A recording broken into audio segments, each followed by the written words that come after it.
let's move on to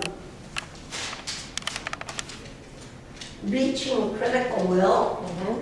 Felicity is the mother of reaching critical will. I've never been described as a mother before. Yeah, So she it's is. a barren spinster.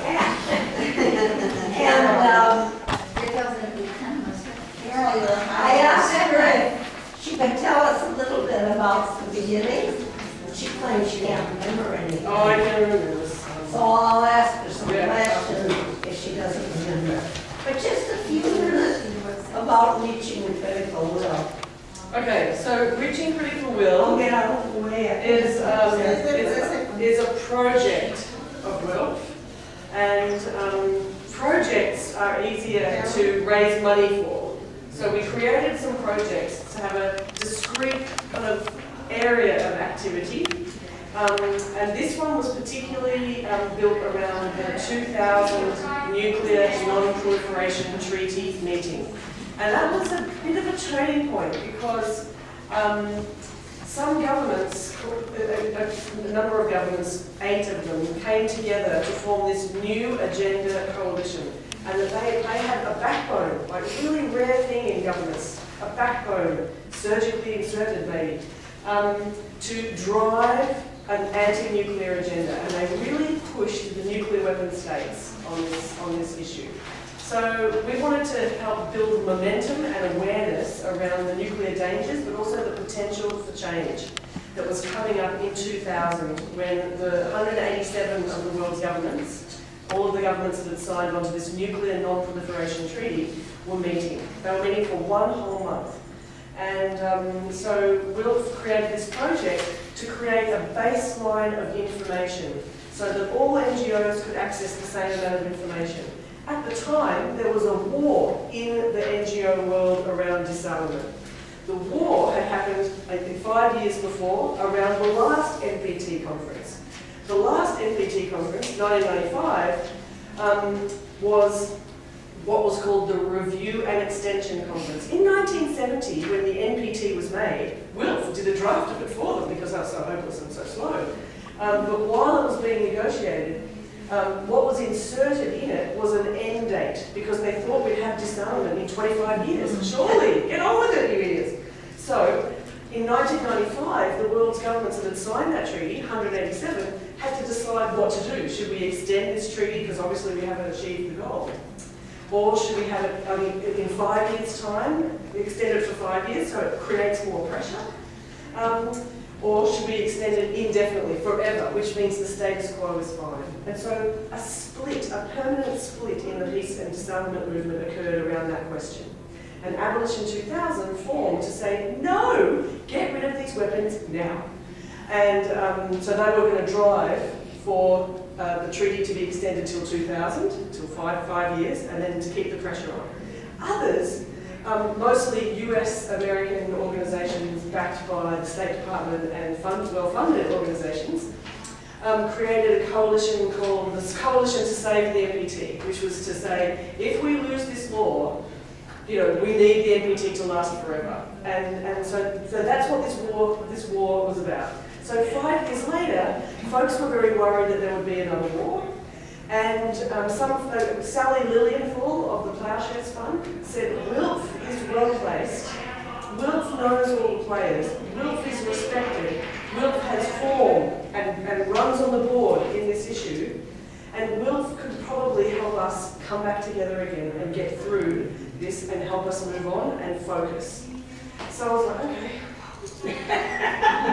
So I made this big fat website. And it was international.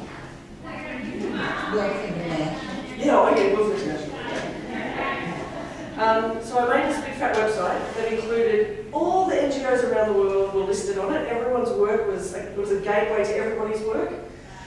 We created a database of all of the decision makers, as many as we could find, so that people could have their access their decision makers. And we put every document online. So we scanned every speech, freaked the UN out. Freaked the UN out because the UN wasn't doing any of that. It wasn't using the internet properly. So we would, I would teach my interns how to grab all the speeches. And, you know, so you come along to one of the government's desks and you put your papers down and then you muck around with your bag and then you just scoop all the papers off and then go back to the office and scan them. So then people from all around the world could access what their government had said. Previous to reaching goodwill, you had to be in Geneva or in New York to actually participate. But through this project of women doing what the UN should be doing a lot of bloody housework, actually, scanning until 2 o'clock in the morning, everybody could participate. And some governments really hated this. The Japanese government in particular didn't want to be lobbied by their NGOs at home on draft resolutions around the first committee.